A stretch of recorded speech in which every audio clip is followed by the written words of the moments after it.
I have the pleasure of introducing our next speaker, Ben Weinlick. And Ben is the founder of the Think Jar Collective. He's the co-founder of My Compass Planning and the leader in social innovation, a leader in social innovation research and development through the Skills Society Action Lab here in Edmonton. Ben works alongside people, organizations, and communities to really tackle complex problems and challenges and come together with solutions that work for them. Today, Ben will share learnings and insights from this work and the social innovation labs that he has been a part of. So I'd like to join me in welcoming Ben.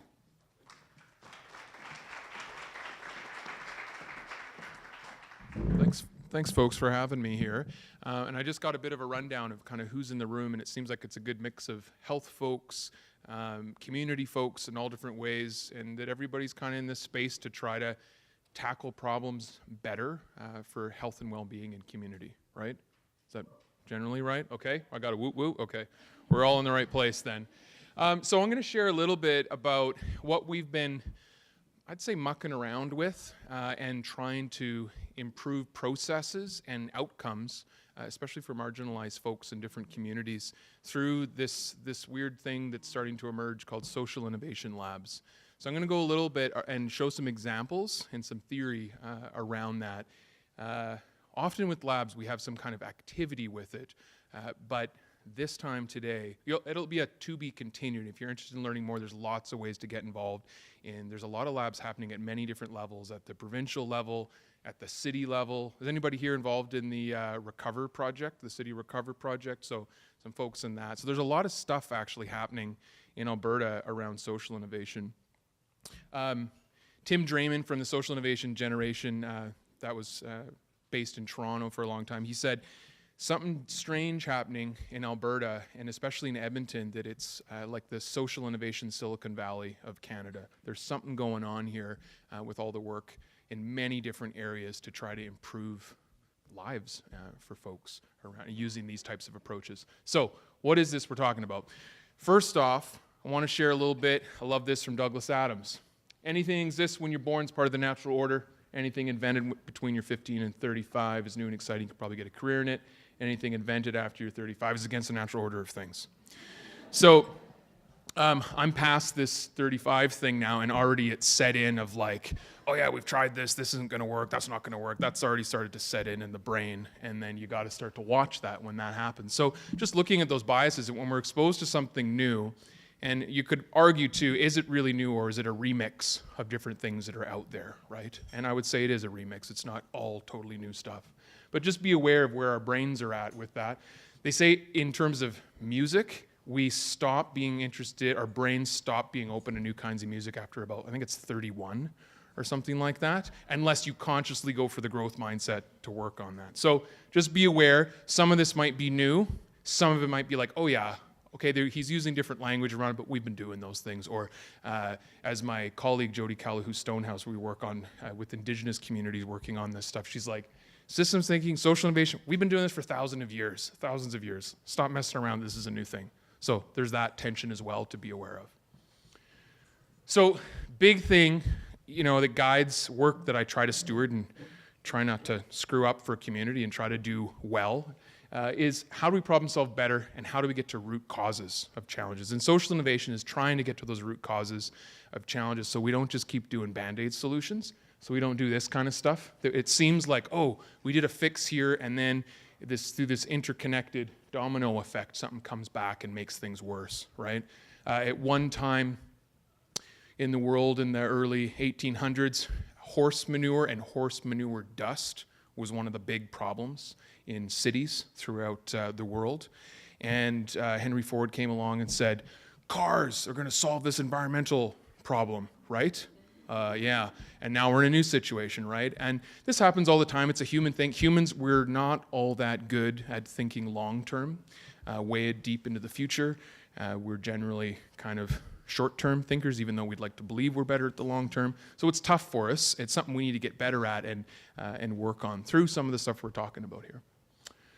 I helped set up and steward different social innovation labs that happen in this space, but also happen in community, because you can't always use, it's always not always appropriate to use a fancy lab space when you have to go to where people are. But this space is about bringing people together to tackle complex challenges. So we bring in citizens from all different areas of life, from government, from community, from lived experience, and we look at a complex challenge and we get ideas together.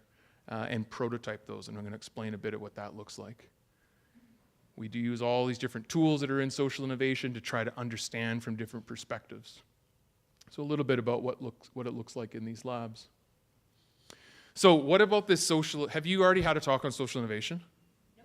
Yes! Okay, good, because I was like, oh, they might already about, okay. So what about this beast, this thing, social innovation? What is this about with Grumpy Cat there? So social innovation, it's striving to help at a systemic level.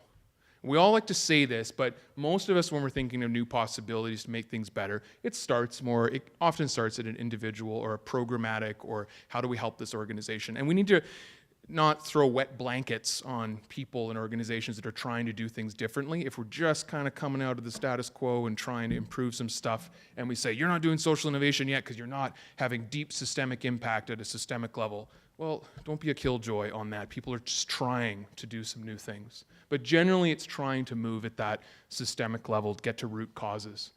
And what can it, well, pretty much anything, as long as we're trying to get to root causes of complex challenges.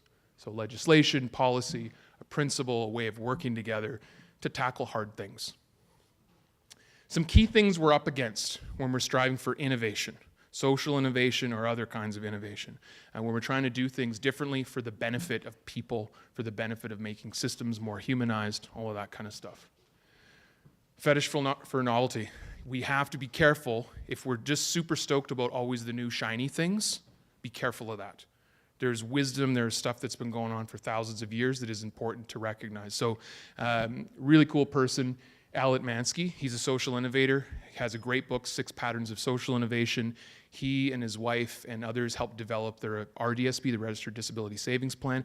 That's mostly where I've spent 20 years doing this work. So you'll see some of the examples. Most of it's in the disability space. I have a brother with a really severe disability, and that was kind of an area I went into to say, people with disabilities really haven't had their liberation movement. How do we help shift some of these systems? So that was kind of the seeds of how this stuff emerged over 20 years.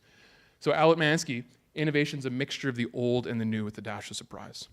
So be careful when we're trying to do social innovation of only looking for the new shiny things. There is a lot of rooted important stuff that is in programs and services and in wisdom of people that have been doing stuff for thousands of years. There's also this thing that often happens. Hey, and I get this, I work with the public sector, I work with nonprofits all over the place, and the thing, I can hear it, it's in the people's voice of like, don't you just have that tool or that thing that you can just teach us, and that like we'll just have innovation gushing forth, and we just have to get people trained up in this thing and everything will be solved.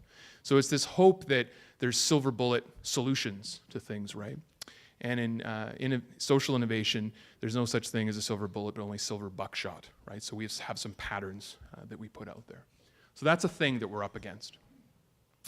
Status quo disguised as hip innovation talk. Yeah, we'll support innovation if it results in 2% efficiencies per year, right? So that's this kind of risk aversion disguised as innovation. But it's a thing there, and it's risky to get into trying new things, as we'll see more in a minute. Systems that demand knowing exactly where an endeavor will end up before we start on it. So this is a thing that all of our systems are kind of stuck in, and it's not an either or. If we want social innovation, that's more of an emergence thing. Often when we're tackling a challenge, we don't start with, these are the answers we're going to have to follow. We start with a question, and we explore that. And we work and co-design with people rather than do weirdness to people. We work with people to be able to bring out solutions or possibilities. And that's tricky because most of our systems or RFPs, you have to know exactly what you're going to do, when, and you have to tell us exactly what's going to happen around it. Completely different from the innovation thing. So it's not about saying, hey man, it's all free jazz, just go with it, it's just free jazz. And it's also not all about kind of old being stuck in that way. Something about this radical middle is what we're trying to figure out, and many systems are trying to do that. Hubris, what happens when a system forces us to pretend to know before we even explore it, this kind of thing. We create solutions, services, systems, products, policies based mostly on deep biased assumptions. Our brains are hardwired this way that we do things the way we've typically been used to it, right? It's a thing that's there. So here's a good example around design of a space. So some architects got a really cool design brief and probably had really great principles saying, oh, we want it to intersect and we want people to come into this space and for it to be beautiful and for people to sit there in the park. Like, it would have been a really nice brief, you know, looking at this challenge. And there would have been really great principles and really good people that would have looked at this. And you do that in isolation without checking with people, and you roll it out there. And what happens is things aren't used the way you intended them. So see the line there where people are walking, not using the path they're supposed to. In design, we call those desire lines. And this is a thing. So this happens at a concrete level here. It happens at a policy level, a service level, when we don't really check with folks whom a possibility, a solution, a proposed idea is for. We don't create those with people. We do stuff like that. We do it with the best of intentions, but it happens. Another thing we're up against is often we don't like to let go of ideas or systems or services that are happening, and everything has a life cycle. So the panarchy thing is a thing in social innovation, and what's kind of freeing about it is to recognize everything has a life cycle. So at Skill Society, in the disability space, we have social innovations that are just building up. We have some that we're trying to sustain and grow. We have some that are coming to a close, and we know when those are coming to a close, and we let them kind of dissolve. What doesn't dissolve is hopefully we haven't damaged relationships, and we have good, healthy relationships with partners and new ideas that can happen. But this is another thing that to be aware of, that all of those innovations have a shelf life. There's an end time for those. And if we can get more comfortable with that, rather than holding on to things and expecting them to last forever, it's going to be less weird for people. It's going to be more relevant, and we're going to be more responsive to needs rather than just trying to fit round pegs in square holes, that kind of thing. So when people first get into labs, social innovation labs, there's something along the lines of business as usual approaches. How's that working for you, right? Sorry for the Dr. Phil thing here, but there's something along those lines of how is the usual way we've been doing stuff working for us. And there's often some things are working and some things we need to improve, something along those lines. But people usually go to it because there's something that's kind of working at them that isn't quite right. So what kinds of problems do labs tackle? A real foundational book in the Western context of social innovation. I think there's also, we should say, there's indigenous social innovation that's been going on for thousands of years, to recognize that. But in the Western concepts of social innovation, Brenda Zimmerman, Francis Wesley, this is out of the University of Waterloo, is a good book called Getting to Maybe. They kind of frame three general typologies of problems that humans tackle. So simple problems, those are when we come up with recipes, like baking a cake. As long as we follow the recipe, we're going to get the same results every time around that. So there aren't too many, but there are some that you could just follow the formula, and as long as you do that, you get the results. Complicated, and it's funny, we often say, oh, it's not rocket science. This is often we think of as the hardest things, right? It is hard. This is rockets to the moon. This is science. This is STEM stuff. This is where if we work the problem enough, if we get experts in there, if we really check the science on things, we can eventually send folks to Mars. Did you see that there's some new cures? There's 2 people that now have been cured of HIV and new things around that. So working that enough, finding what works.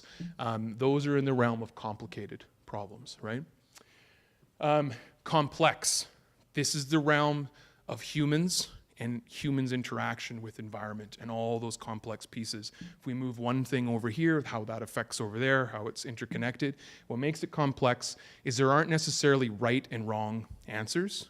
In complicated, there are right and wrong. Once we find the right ways forward and we follow those really complex formulas, we can get those same results. So often the example is raising a child. I have 2 kids, 13 and 10. We have the same family values, ways of working with our kids, and they come out totally differently, right? Or it's totally different around that. And that's just within a micro system of our family, right? So it's when we have differing views on what is the nature of this problem, and we have different perspectives on it. What is the nature of a solution around that? And if we try to just squeeze it into, no, there is a right answer and it's this. Well, that might be our own biases. And then what often happens is we try to make something really complex simple. And often we're wrong about that. That's hubris and too much bias getting in there. So labs, mostly for complex. There are some design labs and the jet propulsion labs and science labs that work on the complicated. Simple, you don't need a lab for it, okay? So that's mostly what we're talking about. This is from Mars Solutions Lab. It's a great framework. I was like, oh, I should do my own version. And I was like, no, theirs is good. Let's use that. So the reason why labs, problems are increasingly complex. Traditional approaches might not always be or the way business as usual approaches might not be working quite the way as promised. That there needs to be a whole system perspective, so diverse stakeholders coming together, that collective intelligence is important. And we need new ways to understand the problems. There needs to be space for experimentation, which in the social space typically isn't valued, right? It's typically we're funded for deliver this service, and you have to do that, and it's hard to have the research and development funding, to have the funding to experiment and try things. So that's a whole systems change that needs to happen around that. And then once we find what works, we try to grow that. Different types of labs, and this is and it's evolving. Social innovation labs have been really popularized in maybe the last 5 or 6 years. They really came on the scene maybe 10 or 12 years ago. You could say some of the early roots, and they started calling this maybe 20 years ago a little bit, but it's evolving. It's not an established thing. There's practitioners across Canada that are really exploring this. So social labs, those are generally where the purpose is to have a transformative experience of the collective of people that come together there. So let's say we were all a big lab and we were looking at a challenge. We would want to provoke a certain experience or empathy into a challenge and get people to see the light, and then they would go away to their policy areas and hopefully change the world, do different things.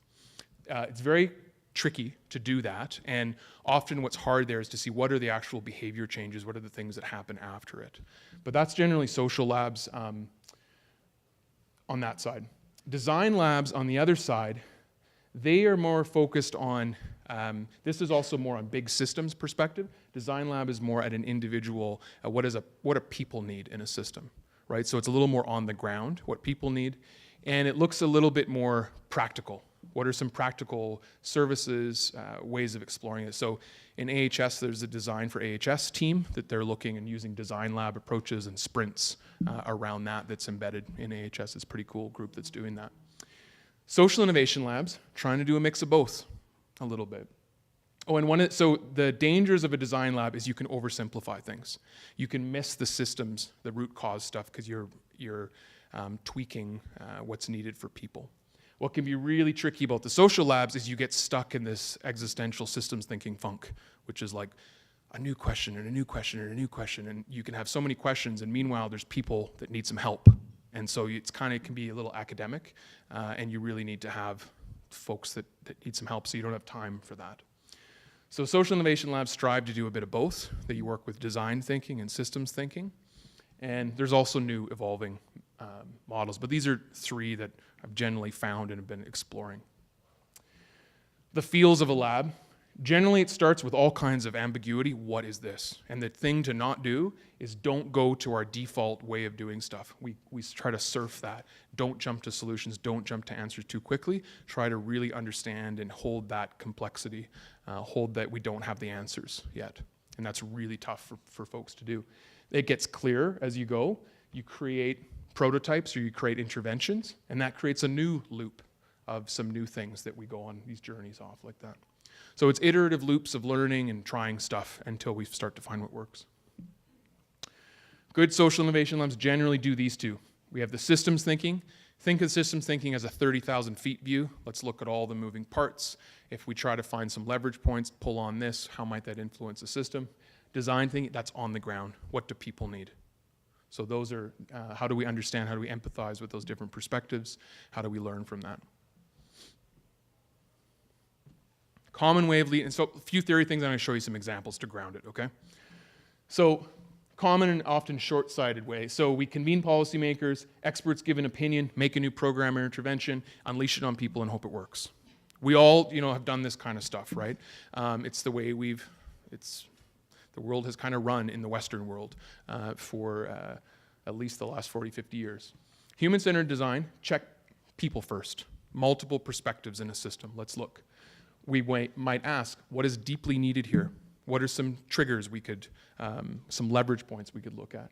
And then we prototype and test. So prototype is big in social innovation labs. Rather than roll out a whole program or a massive intervention that is a huge investment and we hope it works, we do small tests until we find what's working. So this is like what this City Recover project is trying to do: small tests, rapid tests, quickly get feedback, and then start to see what's working and scale that. Scale out, scale up, scale deep. Those are kind of newer things around scaling social innovation. Scale out, it means let's grow the good stuff that we found worked. Let's just replicate it. Scale up means, hey, how can we get a higher leverage point? Let's go up through policy and shift policy because we can transform more there. Let's do that through our interventions. Scale deep, that's the stuff in social innovation we want now, but it takes a generation. So those are big narrative shifts. Those take 25 years to really shift things in that way. And there's a tough tension there because when we're tackling a complex challenge and people need our help, and we're saying, as we'll see, we're working on a lab around racism in Edmonton, one of the most messy, complex things you could take. And we're saying, this is real generational stuff, and yet people need help now. So it's these tensions to try to balance around that. So we all want the scale deep stuff, but it takes time. Another way of looking at human-centered design, we'd start with empathy. Let's try to really look from different perspectives. Let's go hang out with people to learn rather than just base things on our assumptions. Let's, after that, define what's happening from what people are telling us. We create ideas, we prototype, and we test it. And the real power is not in an authority figure or even a designer saying, this is the prototype that's going to work for you. The power, and this is where it kind of balances the power dynamics and the privilege and all that stuff, is the power is in the prototype. When it gets out there to people and say, oh, no, that doesn't work. Okay, we got to adapt it. We got to learn what does work. So that's really what's powerful about balancing power in these dynamics through the prototypes. Okay, how about some examples? We're good for time? We have till 4? We won't go till 4. Okay. We'll have questions. So, Edmonton Shift Lab. Let's ground this a little bit. This was the work of Edmonton Community Foundation and the Skills Society Action Lab, a lab that I've stewarded for a number of years. And it's really tackling this real messy challenge of racism and poverty, how racism makes poverty worse in the Edmonton region, Treaty 6 area. So, you're going to see this guy tomorrow, right? Mark Kabaj, so we let him tag along after a while.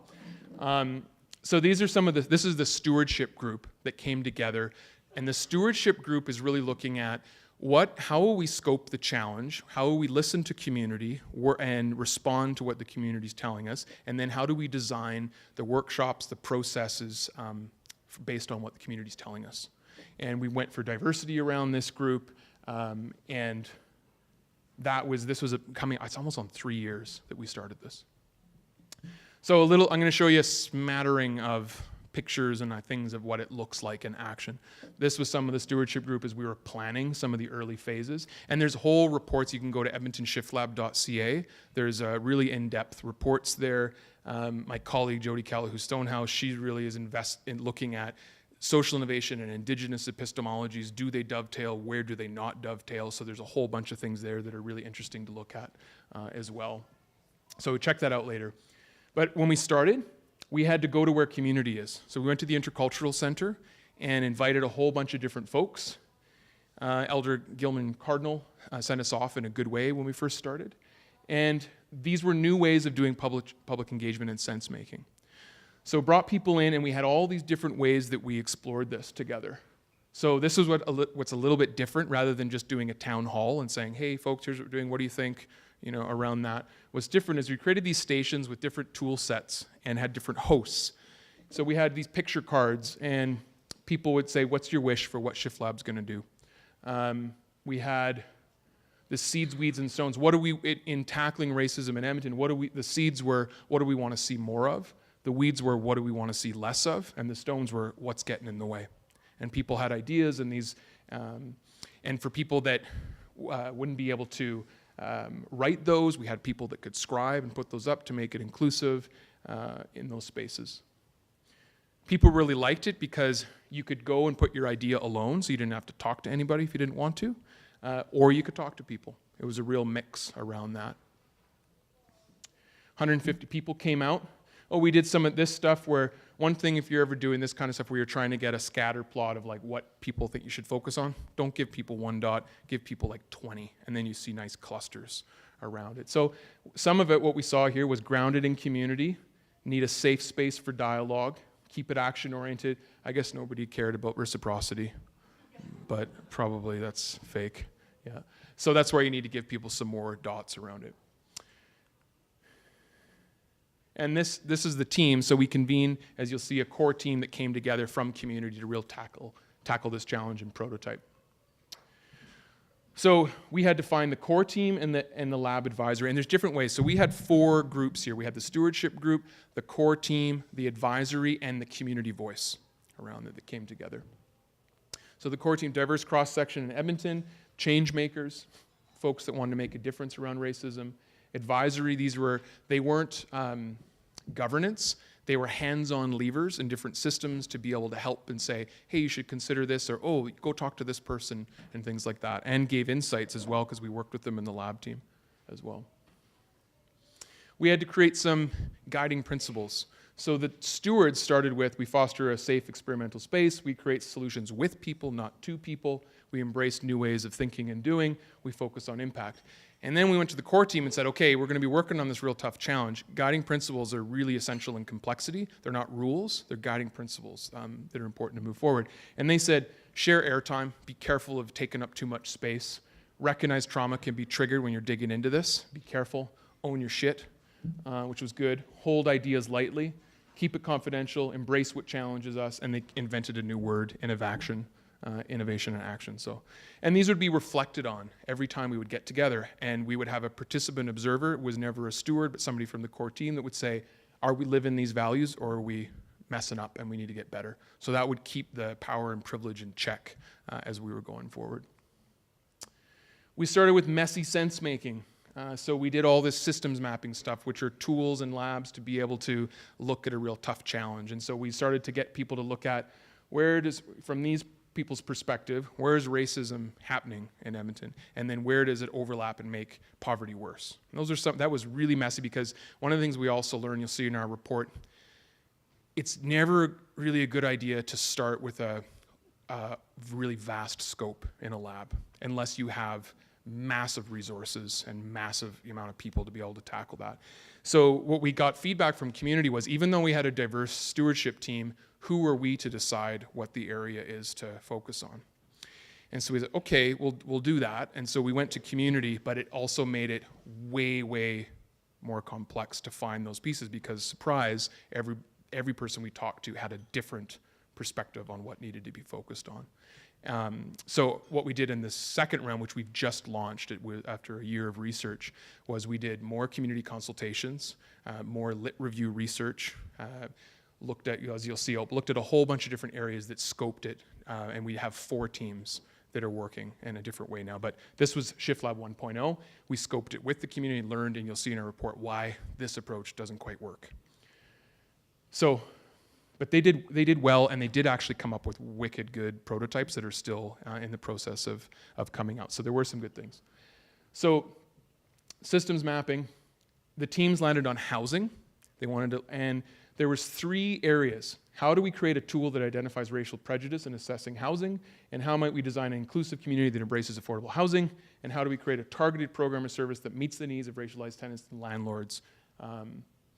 So that was where the team landed. So when you put it out there and you don't scope it ahead of time, then you have to be ready to whatever a team decides you're going to go with, right? So there's tensions around that. So then we had to do research. Sorry, there's so many bullet points here. That's bad presentation style. But essentially, we're trying to trip our assumptions up, hang out with people, learn what's really needed. That's the essence of what we're trying to do when we're doing design research. Look at what are the challenges, what are the pain points, what are those core needs that would make things better. We planned prototypes, and as we were prototyping, we were asking ourselves, is the prototype coherent? Is it likely to be effective in trying to do what it's trying to do?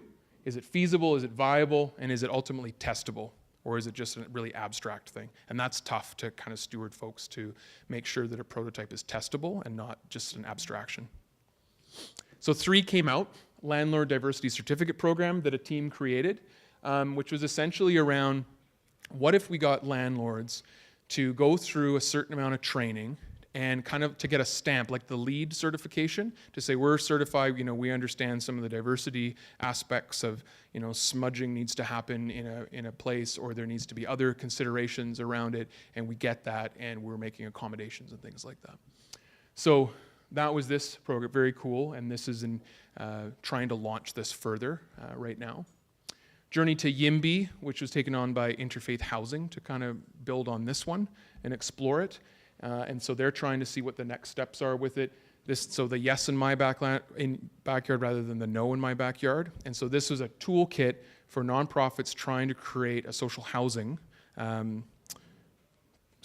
place, and it uses both open data to cut through assumptions like, oh, if you put this up in my neighborhood, it's going to lower my property values. Actually, here's the data on it. Not quite. But data and facts don't just change minds. Actually, they rarely do change minds. But that's one piece. We need some data there. And so then there's an empathy building kit that goes with it to try to work with neighbors on the ground and shift that. So they thought, what if we had both of those and worked through it? So that's Journey to YIMBY. Mobile legal aid. Some products, they're quite wild, and we actually thought, is this really going to go forward? As it was tested, as the team tested it, what was promising about it was the idea of going to where people are rather than people having to come to you. Especially newcomers, people don't know how to find services and navigate things like that. So it may not be at first it was like a mobile van that goes out and gives you help for tenants that are having struggles. But there's new tweaks on this. So the team is trying to look at how do we find a way to get the support to you wherever you need it. So those are the types of prototypes that emerged from the research and from the testing. We tested with community in different ways. People gave feedback. Oh, this, I don't know if this would work. We got it out there to be able to upgrade it. In prototype testing, it is not just for a nice exercise, and it is definitely not to confirm your ideas. The hard thing is to be able to hold those ideas lightly and let go of them. So either, this comes from Mark Gabage, who's a real world, we're lucky he's in Edmonton, he's a real world leader in this kind of stuff and evaluating labs. You'll see him tomorrow. We're asking, should we keep testing? Should we do a quick upgrade to the prototype and do another test? So it goes in these iterative loops. In the very rare case, is it just so good we're getting the feedback that we can spin off to pilot? What's really tricky for folks is to understand the difference between pilot and prototype. Prototypes are rapid, scrappy tests that you can get out there quick to test a concept. Most of us think in pilots because when we're trying to get funding for stuff, we have to think of all the different pieces to it. Prototypes can lead to pilots, but if we bring in pilot creation thinking to prototyping, it gets so big we can't actually do those scrappy tests. So that's a tension in labs that happen. But these iterative tests until we begin to find something that works. So should we discard it, evolve it, go to pilot, very rare, go to scale, very rare, or keep testing? So in labs, it's a kind of dual thing. It's about the outcomes. We want meaningful social innovations, things that work for people in the challenge. And it's also about the journey. Often teams that go through these experiences are all kinds of spin-off areas. So it's really great for capacity building and learning too. So it's a bit of that goal is the journey kind of thing, as well as we need to create some stuff coming out. So that was a social innovation lab tackling a real complex, wicked challenge. Should also say, for this round after the research, there is a new team of 30 in 4 teams that got scoped with the community. So the 4 challenge areas that got scoped ahead of time in the research from the community consultation and literature review, and based on behavior change science, which is a whole area that labs are getting more into. The whole notion of if people would just do X, like if people would just have this, that never works, right? It just doesn't work. So social innovation is what are those triggers, what are those things, and what can we learn from behavior change around that? So we used behavior change science. We had an Indigenous researcher that looked at that stuff. And there's an approach with Jody's help and some elders in Treaty 6 territory. They're looking at weaving together in a non-creepy way and non-appropriation way indigenous epistemologies, design, and systems thinking. So these are the process engines going underneath Shift Lab, and there's 4 challenge areas. How to be good treaty people. So there's a team working on that. How do we create empathy experiences that lead to behavior change around reducing systemically racist behavior? That's the second one. And the third is, how do we help white folks not get so offended when white fragility and things come up? How do we get that to understand the systemic aspects? So that there's a team working on that. And the fourth that kept coming up was, how do we stop the rants that happen in the street? And in the research was interesting, people told us, don't do the surface level things, get the deep systemic things. But then we would actually go out with community, they'd say, no, stop the things happening on the street.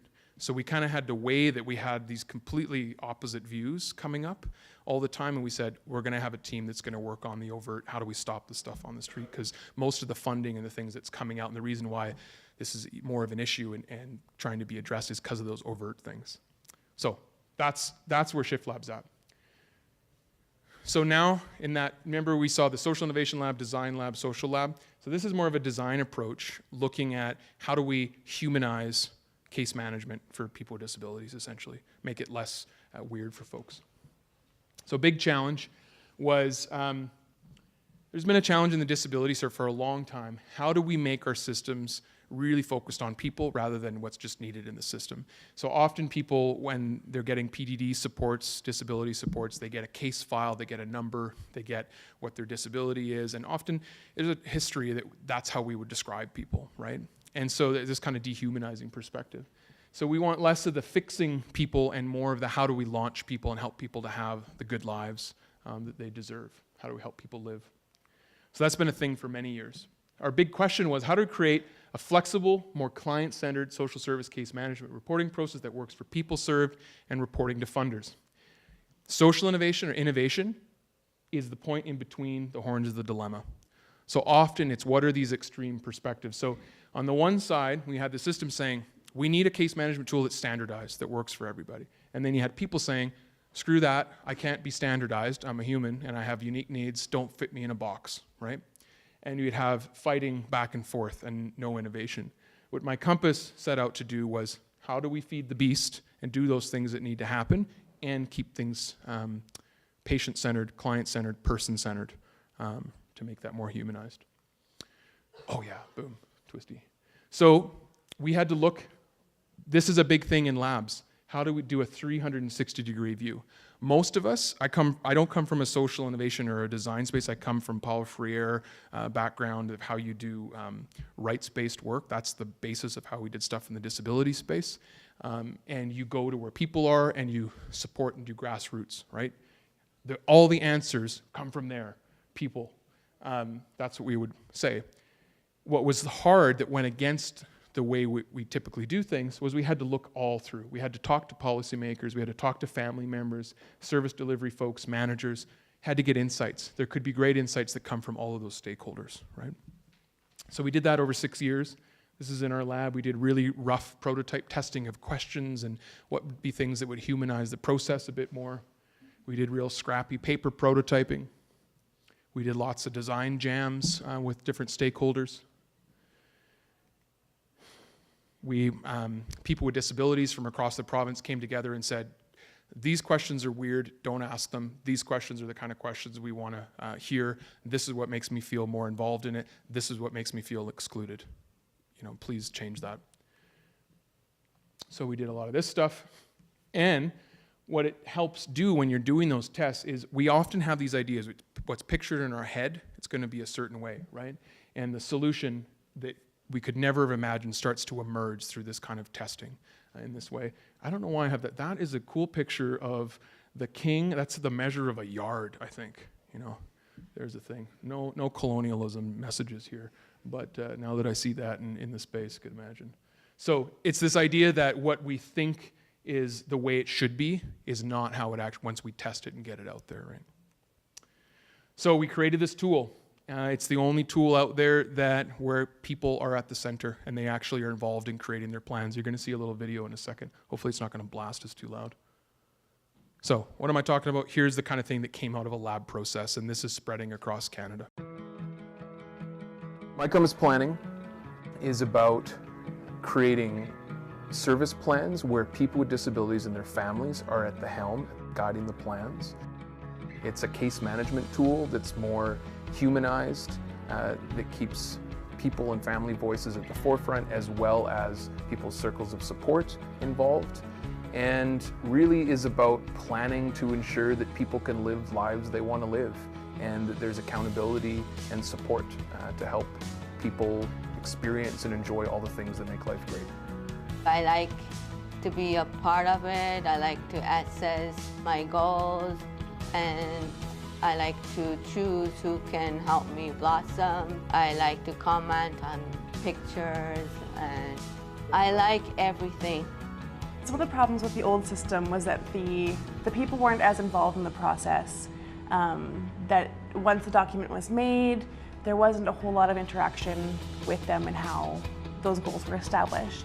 And with My Compass, they're ongoing involved in the process. They can actually be assigned different strategies and goals that they themselves can tackle, and so they're always actively involved.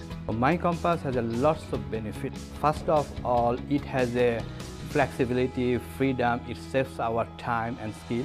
And if we need any kind of information, everything is there. And staff doesn't need to go in any office to put the login. Staff can do from their home, in a coffee shop. And as a team leader, it's a very, very good thing. I can track any issue. It's been a lot easier to manage my goals and keep track of when I've achieved them. That's the change I've noticed.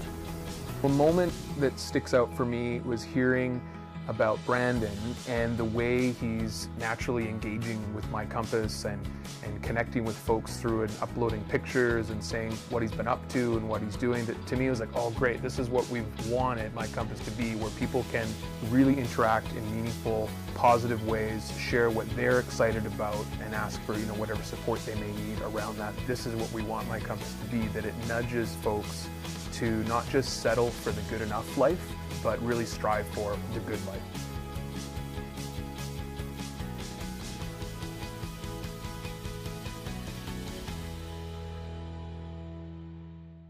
So I want to show a thing like that because sometimes it can get a bit abstract around social innovation labs, but they can lead to real things that have impact for folks based on when you co-create rather than just do things based on assumptions. So labs surface tensions.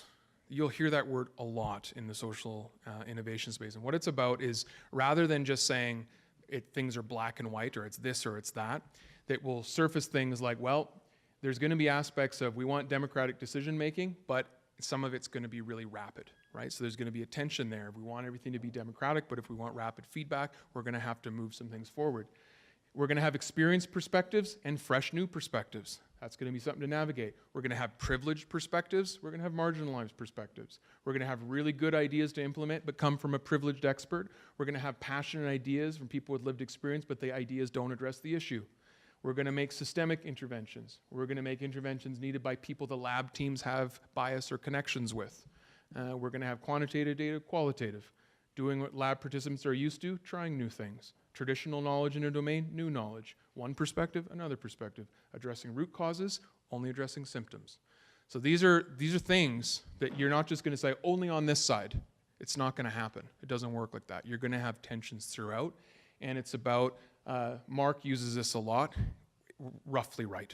We're going to work our way through this, progress over perfection, essentially, and we're going to work our way through, and we're going to be open to the emergent feedback and the emergent learning that comes up. So, a few things. Elephant in the room. It's a Banksy elephant. Proud of that elephant there. Co-design you're going to face in a lab. Power and privilege is a thing that's going to come up. Even if you're really trying to level the playing field, even if you're really trying to have diversity in teams around it, yourself as a steward or a designer in a challenge, there's going to be some stuff to be aware of. So there's a tricky tension there. There in the disability space, there's a long history because of the way folks were treated, coming out of institutions and all kinds of good intentions, but systems that were oppressing people. There's a real sense any expert that is ever in someone's life is wrong always, and lived experience is always right. So there's these tensions that are in there. I'm not saying that that's right, but I'm just saying that these are the kinds of things that are in different spaces. So another privileged white dude, Henry Ford.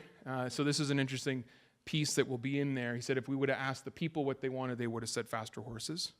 Tensions that will arise. There's tensions of where do the right ideas for systems change come from, right? We definitely need to listen to the voices of people that aren't often heard, and there could be some ideas of folks that have been working on a challenge for 20, 30, 40, 50 years. It's really tough to get that kind of that jazz going, to be able to learn from both of those in a way that balances privilege and power. So this binary pendulum of only going to one side, labs are trying to say yes and, both and, not win-lose. And that we're in a tricky time right now where there's a lot of win-lose things that are going on there. Labs are trying to say, so there's a time for win-lose. There's a time for deconstructing and tearing down systems. In the disability space, when there was forced sterilization and things, there's a time to go to the mat and tear shit down around that. When people are coming to you and saying, we want to collaborate, we want to make our places where we employ people, we want to make it more inclusive. It's not a time to say, yeah, we're going to get you, take you down. There's a time to say, okay, here's some things to consider. Here's how we're going to collaborate in this way.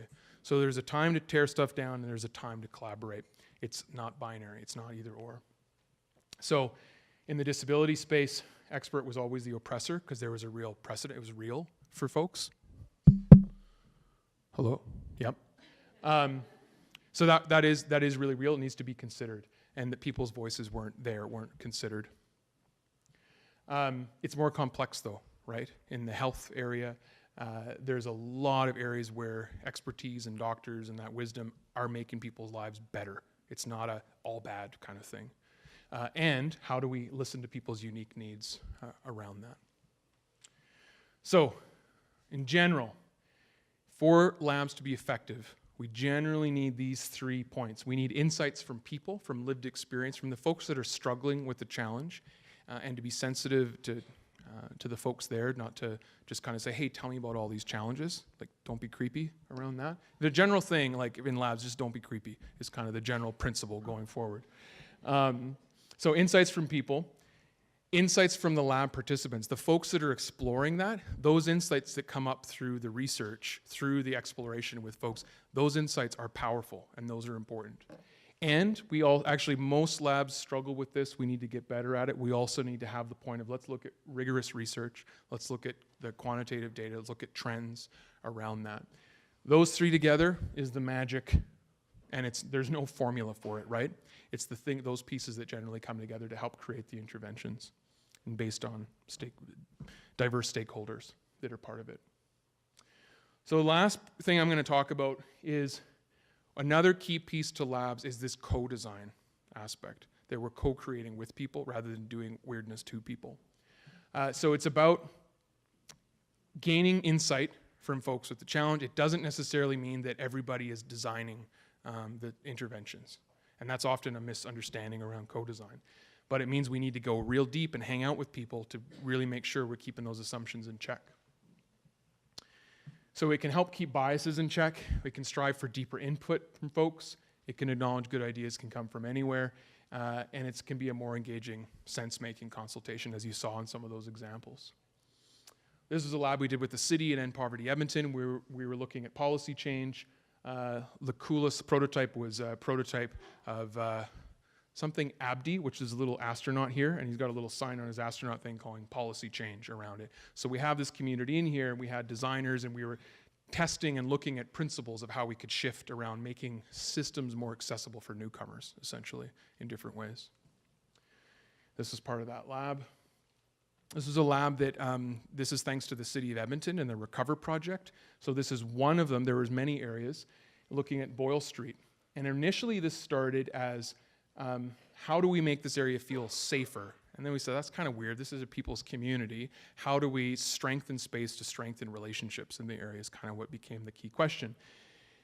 And the team went out and co-designed with folks. So we brought all this stuff. Community wanted to paint medicine wheels there, bring herbs, brought all these things to sit and connect and look at what would it take to do this. So this was like for about $1,000 of bringing these things in. rather than saying, here's how we're going to make this space better, we went and co-designed with people to learn. Because we learned stuff we never would have expected. For instance, people told us as we were co-creating this stuff, you really need to consider shade, because people pass away in the summer because they get too hot, they pass out near the edge and they get heat stroke, right, around that. And so you need to consider that. Never would have uncovered that if we would have had a nice design brief and done something far away. We learned there was red planters, and people said, oh, be careful of red planters. That's a gang symbol in this area, and so that'll be a signal. And they, oh, never would have learned that. We brought these little huge Lego bricks, and all these children started playing in it. This was really interesting, that normally they told us that the police would have been there about 5 times by the time this was taken. They'd only been there once. And some people said, from the community said, well, children are sacred. We would never do anything to mess with children. Never would have thought, how do you turn this space into kind of a playground as around, never would have been considered. Look at how that was making it safer for people by changing the space, co-creating that to make it more friendly to parents and children. Never would have learned that if we wouldn't have co-designed with people. Interesting things like, there was another observation that there was an Indigenous worker in the area that came in one morning and prayed in the 4 directions, so all of it became this kind of sacred space, and that was like, whoa, never would have expected that. Isn't that interesting? So completely transformed from this co-design with folks. What does co-design look like when it's done creepily? Designers not acknowledging power and privilege, designers conveying their ideas are better or more important than others. This is the tricky one, insisting everybody's ideas need to be part of it. That is tough, because especially as Canadians, we like to everybody's ideas count around that. It is really tough to navigate that. So co-design doesn't necessarily mean everybody put in your idea and we'll make it all work. That becomes kind of a Frankenstein thing. I think I took the slide out. Oh, I got it in here. Okay, good. Does everyone know what the Pontiac Aztek is? Does anyone have a Pontiac Aztek before I crap on it? It's often considered one of the worst cars of all time, but it's so bad it's good. You know, like, it's kind of one of those things that kind of has a cult following around it. So there was this show at the Snap Gallery we collaborated with a bunch of times, and they had these artists that brought in the Pontiac Aztek. Kind of, you could go and you could put prints all over the walls and be part of co-designing the art in the art gallery. And it was kind of this thing of, does good art happen by co-creating with whoever shows up? That was kind of what was questioning, and they put the Pontiac Aztek there because it was designed by one of the biggest gurus in innovation in the world, Tom Peters.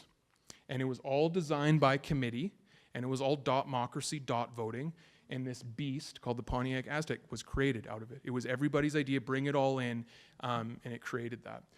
So there's often a thing where if we use co-design, if we want to use it for consultation and feeling that we're all really engaged, that's one thing. But if you're looking for super breakthrough intervention solutions, the truth of the patterns around is that isn't usually the way breakthrough innovations in the social space or in tech space come about. It's usually not a democratic process. Sorry to be a killjoy on that.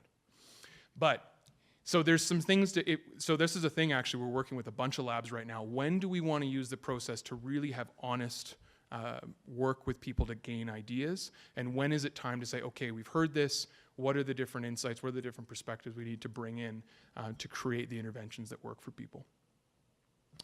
My colleague Sam Singh, he says, and it's great, this is kind of a medical related thing for the AHS folks, co-design is misunderstood in the social sector. It's going to unintentionally put way too heavy a weight on marginalized folks. It's akin to asking someone with a medical ailment to describe their symptoms, identify the problem, create the cure, and create the systemic delivery system through which others who also have a similar ailment can get the cure and help needed. This is what often happens when people are it's the rookie mistake in co-design around it. So I've done this lots, the rookie mistake, and it's really tough because it gets political. There's probably some uneasy feelings, even me saying this in the room around it. It is a real tricky thing, but if we don't address it and get better at it, the co-design is going to be meaningless real soon, and people are going to get more pissed about it. So it needs to be sorted. All right, this final thing. What is social innovation really? When tough challenges, explore deeply what might be the root causes. create solutions with people or with insights from hanging out with people. Find what might work through testing little experiments, grow the stuff that seems to work better. That's the essence of social innovation in labs. And here's a really cool old picture of 1930s women duking it out on a rooftop somewhere, which I thought was cool, related. Yeah. Any questions? Yep. Yes. I help run a advisory council at the AHCS, and this is just reminding me of a conversation where they were asked for input about the design of the space because we're undergoing some kind of wayfinding and painting and that kind of thing. And then the design team ended up doing something different, and so the community members were like, "Why did you ask me then?" Yeah. And I didn't really know how to explain it because I don't, and it's like tricky because trying to give people a say, but then like you're saying, like we do still have to be directive sometimes without. So I make it clear on what the purpose. So it's a tricky one. I think I had one up there, like tokenism is definitely a creepy thing that happens. So we, in the Shift Lab, where there's a whole piece, like part of that is compensating people well for their contributions. Sometimes it's when we're doing the research, asking people, when prototypes begin to emerge, do you want your name associated that you were some of the early seeds? And some people will be like, no, I don't want to have any part of it, or some people might say, yeah. Often we pay people well. Often it's asking people what works for that, especially working with Indigenous communities. That research has typically been pretty horrible for Indigenous folks throughout history, and so things the protocols and everything need to be really followed and learned, and all Indigenous communities are not the same. They need to be worked with differently, so we need to learn from folks what will be creepy and not appropriate, and what is authentic. I would also just be really clear on what the purpose of your research is. If you don't know what's going to be created, say that, and say, we're coming in and we'd really like to get your input, that this will begin to inform pathways going forward. And how might you like to be involved through this process? If you want to be involved throughout, there's a commitment to that. There would be time with that. And some people, they just want to give their opinion and peace out, right? If you want to give your opinion, awesome, thank you. And then what are some of the boundaries around what you can use that information for? So I think clarity, I heard this thing recently, clarity is kindness, unclarity is not kind. So something like that. Just be clear on what you're striving to do. Don't pretend to have the answers, and don't be creepy. Yeah. Yeah.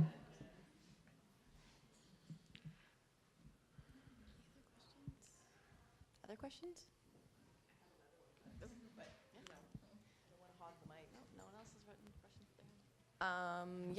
You said that it's pretty hard to incorporate those quantitative insights into social innovation, and I would love to hear about ways that you're trying to overcome that, because we try to do the social innovation piece, but we're a nonprofit, and so we need those numbers, and so I want to do more of these projects, but they also need numbers for us to get funding. Yeah.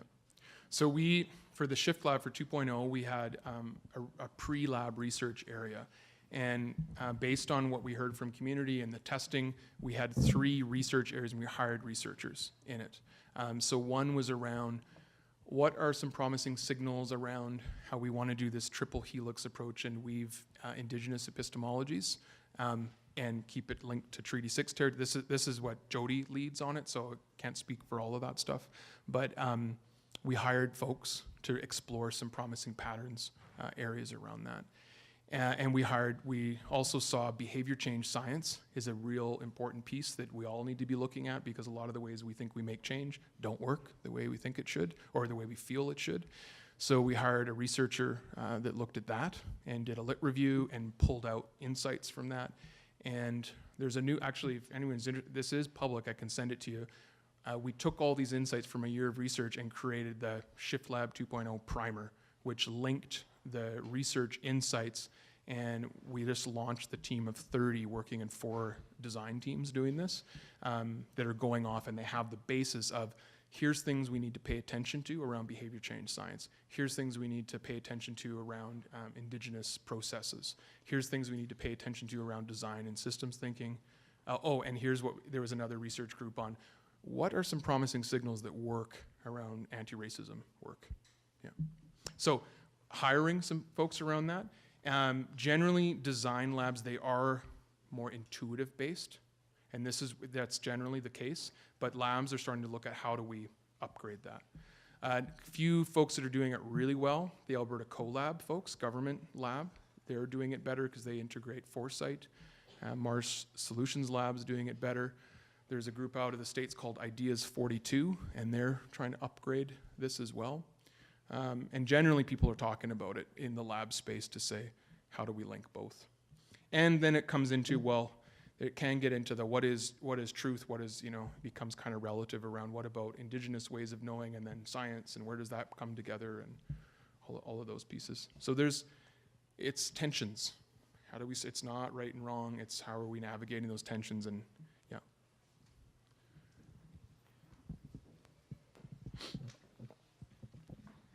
I've had the pleasure of participating in a lab. My question actually is, for many groups who would really benefit from the innovation of an innovation lab, they don't have the funding to be able to contract or to have a long-term relationship. So my question for you is, how can you incorporate pieces or thinking styles of this into something when you don't have a lot of money? And because I really value the facilitation that happens in design labs and innovation labs, what are the pieces that you probably, if you got to put a bang for your buck, where do you focus on having facilitation versus what is something that's more likely to be successful on your own as a group? Yeah.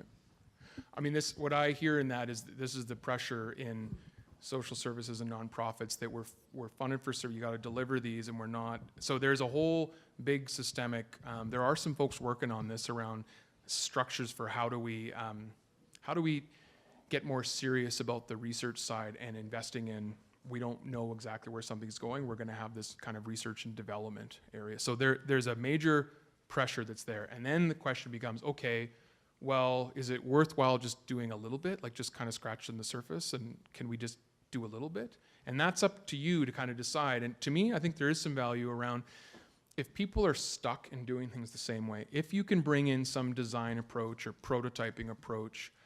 For instance, so with my teams at Skills Society, I often say when people come with an idea, I'll say, let's do what would be a quick prototype of this we could test quickly.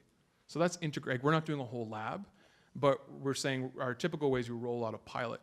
So that's integrating some of it. That's a good practice. Let's test our assumptions. Let's create a small prototype of it and see, and if it works, then we start to figure out some funding to scale it. So there might be some signals you could have, and to recognize if we want to tackle wickedly complex challenges, it's going to take money, right? It's going to cost some things to do that. Some ways things are framed around what is the cost of this challenge, right? So starting to frame, and that can be a way to say, poverty costs us this much. That was how End Poverty Edmonton really looked at it, right? It's something we need to address. So sometimes it's looking at what are the things that are going to shift some of those systems in those minds, and sometimes it is data, sometimes it is some of those pieces.